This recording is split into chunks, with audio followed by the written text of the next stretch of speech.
これ今出てるのが、パーフェクトライブのね、中に入ってるマザーアースっていう、スローなナンバーのイントロに使われたプラネトイドっていう、SE の音に映像をつけたんですけどもね、この作品ではですね、カシオペアがすごく映像のそのカット割りですとかね、そういう構成の方まで深く入り込んだ作品なんですね。で撮ったのは、五反田の U ポートっていうところで、それもその映像を撮るために急遽、コンサートにしたんですけどもね。でその時に、カメラの置き場所とかそういうのから何から全部その打ち合わせを細かくやりまして、そしてなおかつ、ボーカリストで楠木優子さんというゲストが入ったりとかね、そういうことで、行われたシューティングだったんですけども、でその編集段階でですね、ものすごくこうスピード感というかな、スリルのある映像に、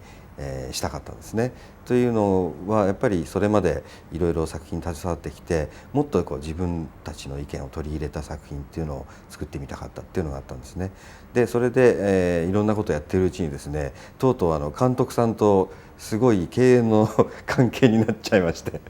それで、今、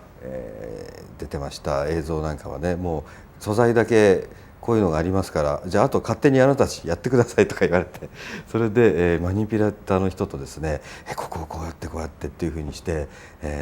もう素人ながらの、なんかもうありものをフルに利用したね、映像っていうので、一つ挑戦してみようということでできたのがこれなんですけどもね、すごくねこう自分たちなりには、特に私なりには、満足していた感じですね、その当時ね。でも今見るとですね、映像が少し忙しすぎるところとかね、そういうのも感じたりすることもあるんですけども、でもカット割りとかそういうのでは非常にこうミュージシャンマインドにのっとった編集の仕方になってるんじゃないかと思うんですね。これは、86年の年末にシューティングされまして、それで編集して、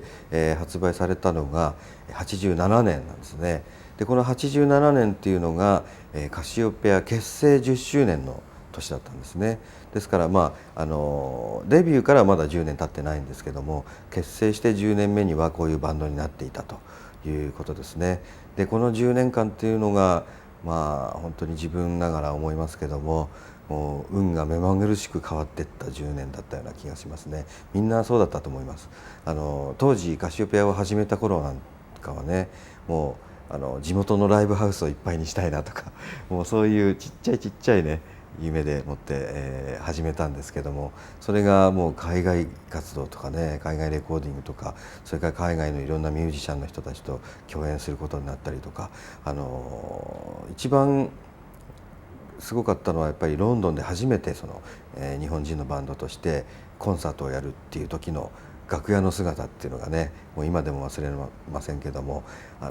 もうなんていうかこう自分たちの夢を超えたところに自分たちが来てしまったっていうような、そういう感覚がものすごく強くて、これから一体僕たちどうなっちゃうのっていうようなね、そんな感じで、その未来っていうものにものすごくこうなんでしょうね、不思議な感覚を覚えてた頃ですね。でそういう感じがこの映像の中にもみんなの顔に出ているんじゃないかと思います。それでこの作品の中に、ボーカリストの楠木優子さんという人が入ってるんですけども、彼とはひょんなご縁で一緒に、やることになりまして、それまでずっと、CM の歌とかね、それから、バンドをね前に、やってたということで話だけは聞いていたんですが、で、なんかちょっとご縁がありまして、で一緒にやってみようかって言って、やってみたらすごく、馬があったんですね。で、そうこうしているうちにですね、しばらくメンバーのような感じで、そうですね、カシオペアにボーカリストとして、入ってツアーを回ったっていうのは彼が最初で最後だったと思うんですけども、東南アジアツアーとか、それからブラジルツアーとかもね、1回目のブラジルツアーですね、一緒に回りまして、で、その流れで、この作品にも入ってるっていう感じなんですけども、当時彼の印象っていうのはそうですね、すごく陽気な方だなというところで馬があったのかもしれませんけどもね。それで、カシオペアに入ってやってもらうっていうことは、ある時はパーカッション叩いてもらったりとか、そういうことをしないと間が持たなかったりするわけで、そういうことにも快く応じてくれてね。でそういう部分でこの人は、ボーカリストとしてでなく、そのインストゥルメンタルのバンドの一人のメンバーとしても、大丈夫かもしれないなということで、もうそうですね、2年ほどご一緒しましたけども、でその後カシオペアの方もいろいろ他のことを、やりたいことも出てきて、あとそのカシオペア自体がね、その後、一度空中分解っていうような形になっていったんで、それで、ボーカル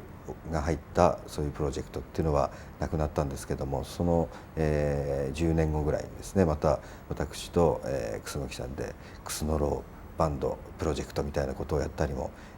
していますけどもね。今後カシオペアにそういう形でレギュラー的なゲストとしてのボーカリストっていうのはあまり今の時点では考えてはいないんですけども、